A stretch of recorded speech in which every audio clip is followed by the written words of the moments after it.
জাতীয় সংসদ নির্বাচনকে সামনে রেখে পুরো বাংলাদেশে জমে উঠেছে নির্বাচনী প্রচারণা।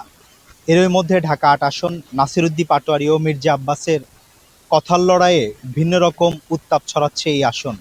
মির্জা আব্বাস ও নাসিরউদ্দিন পাটোয়ারীর পাল্টাপাল্টি বক্তব্যের কারণেই এই আসন এখন আলোচনার কেন্দ্রবিন্দু।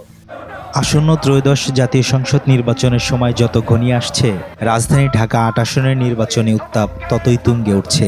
এই আসনে বিএনপির হেভিওয়েট প্রার্থী মির্জা আব্বাস এবং ১১ দলীয় ঐক্যজোটের তরুণ মুখ নাসিরউদ্দিন পাটোয়ারীর মধ্যে লড়াই এখন কেবল ভোট চাওয়ার মধ্যে সীমাবদ্ধ নেই, এটি রূপ নিয়েছে এক তপ্ত বাক্যযুদ্ধে। ঢাকার রাজনীতির চিরচেনা মাঠ, যেখানে অভিজ্ঞতার ঝুলি নিয়ে ভোটের লড়াইয়ে নেমেছেন বিএনপির স্থায়ী কমিটির সদস্য মির্জা আব্বাস। দীর্ঘ রাজনৈতিক ক্যারিয়ার আর উন্নয়নের কর্মকাণ্ডকে পুঁজি করে ভোটারদের দ্বারে দ্বারে যাচ্ছেন এই হেভিওয়েট প্রার্থী। তবে এবার লড়াইটা অত সহজ নয়। পরিবর্তনের ঝান্ডা হাতে মাঠে নেমেছেন ১১ দলীয় ঐক্যজোটের প্রার্থী নাসিরউদ্দিন পাটোয়ারী। তারুণ্যের শক্তি আর নতুন দিনের রাজনীতির প্রতিশ্রুতি নিয়ে চ্যালেঞ্জ ছুড়ে দিচ্ছেন অভিজ্ঞ এই নেতাকে। মূলত অভিজ্ঞতা বনাম পরিবর্তনের এই দ্বৈরথ এখন কেবল জনসভায় নয়, রূপ নিয়েছে তপ্ত বাক্যযুদ্ধে।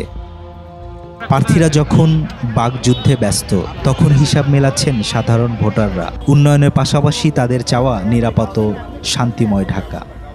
আসন একটা গুরুত্বপূর্ণ আসন, এখানে অনেক প্রার্থী আছেন। তো আমি চাই, ইনফ্যাক্ট আমি চাই যে নতুন মুখ আসুক। আমরা নতুন কিছু দেখতে চাই বাংলাদেশে। আমরা ট্র্যাডিশনাল পলিটিশিয়ানদের দেখতে দেখতে আমরা ক্লান্ত। ঢাকা ৮ আসনের যিনি বিজয়ী হন না কেন, তাদের কাছে আমার অনেক প্রত্যাশা, বিশেষ করে এই যে ট্রান্সপোর্ট। ভোটারদের মনে যেমন পরিবর্তনের আকাঙ্ক্ষা আছে, তেমনি অভিজ্ঞ নেতৃত্বেও প্রতি রয়েছে ভরসা। তবে সবার ঊর্ধ্বে সাধারণ মানুষের একটাই দাবি, ভয়ভীতিহীন একটি সুন্দর পরিবেশ।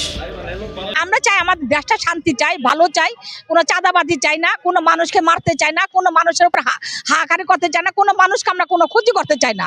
কোনো মানুষ রাস্তাতে যাবে তাকে কোনো কেউ না মারতে পারে, কোনো মানুষ রাস্তায় যাবে তাকে না ধরতে পারে। এই যে মানুষ কারবার করবে শাহবাগের মোড়ে, নিউ মার্কেটে, গাউসিয়া মার্কেটে, তাদের কাছে কোনো চাঁদাবাজিতে না দিয়ে তোলা হয়। বাক্যযুদ্ধ কিংবা অভিযোগ সবই শেষ পর্যন্ত থাকবে ব্যালট বক্সে। এখন দেখার বিষয়, ঢাকা ৮ আসনের ভোটাররা অভিজ্ঞতার উপরেই আস্থা রাখেন, নাকি তরুণের হাত ধরে বেছে নেন পরিবর্তনের পথ। এহসানুল হক, বার্তা 24।